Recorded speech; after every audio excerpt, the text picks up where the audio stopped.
Does life as we know it have a beginning and an end?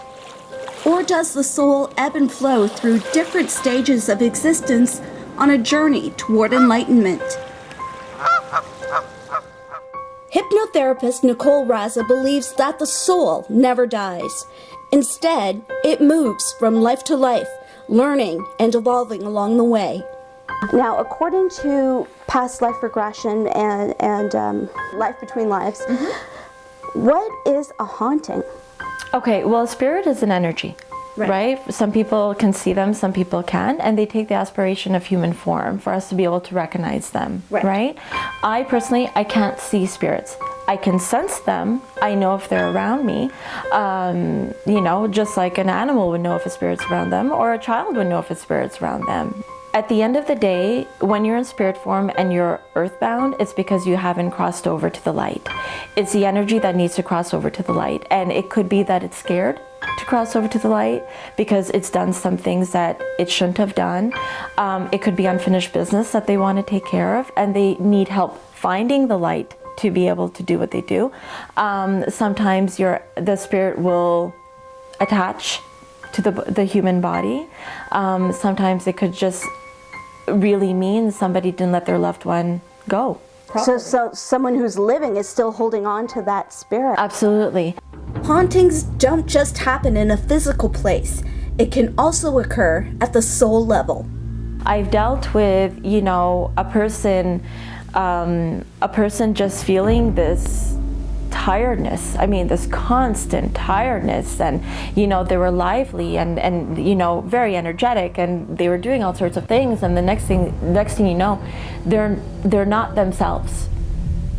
They're just not themselves anymore, and they don't get it. And people are saying, you know, are you okay? Like, what's wrong? Is something going on with you?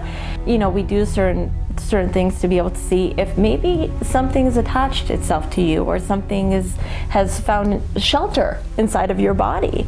You can have somebody that's extremely unhappy, or a spirit that's extremely unhappy, doesn't know where they are. They can't see the light. I mean, they're stuck under this dark cloud of fog. They just need guidance. Right? And somebody is holding on to that, not realizing that they're holding on to that. And it's a split second. Yeah. It is a split second between somebody passing away and that spirit crossing in to somebody else's body because they're not ready to go, or they just don't know where to go or how to get there. Now, Nicole isn't saying definitively that the root cause of depression is a spirit attachment. However, when medical treatment isn't working, a metaphysical approach may help. Nicole worked with a client who had a spirit attachment that manifested itself in a physical way. A woman was walking by an old age home. Somebody had just passed away in the old age home, and that spirit had attached itself to my client. So my client was all of a sudden limping, and she didn't understand why. And this was a regular client of mine, and she was limping, and I looked at her and I said, "Why are you limping?" She goes, "I don't know." And I said, "Where have you been?" And she takes the bus and so on, and she said, "Well, I asked her a few questions, and I realized that, you know, little old Ethel had attached herself to her right as she was passing because she envied the fact that she was walking and Ethel was in a wheelchair. And she wanted to experience walking again."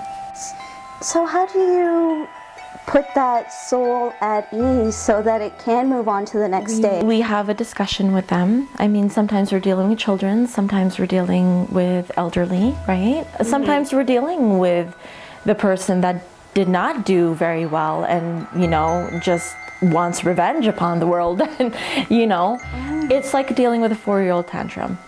You know, when you're dealing with something or somebody or a spirit or an entity that's just not having it, you know. But when you're dealing with a child or you're dealing with an elderly person, as you would with that 4-year-old tantrum, you understand. You have to talk them through it and find out what's going on. Why are you still here? Are you scared? Or is there something holding you back? Is there a loved one that you feel that you still need to protect? Is there a message that you still want to get across? That really puts into perspective a lot of things things that we've seen as a team, like we've been to many different haunted locations. In one location we have a young lady who may have been murdered. That's at the Franklin House at Cherry Hill, where there are sightings of a native Indian. Apparently, you know, he's somehow attached to the land itself. I deal a lot more with the attachment to the person. Yeah, but what I'm saying is that what you've been saying sort of explains why that particular entity is staying. Its journey has either been interrupted. It's been cut. Yes. It's been cut. Like, but then again, the belief is everything happens for a reason. Your time is when it happens. So if you had a car accident, you were meant to have that car accident. You've learned what you've needed to learn, which is why you move on. Coming up on Ghosts of Mississauga, karma. Are good deeds rewarded in the next life? And do bad souls eventually have a comeuppance? If it comes back to you in this life or in another, at some point it's going to come.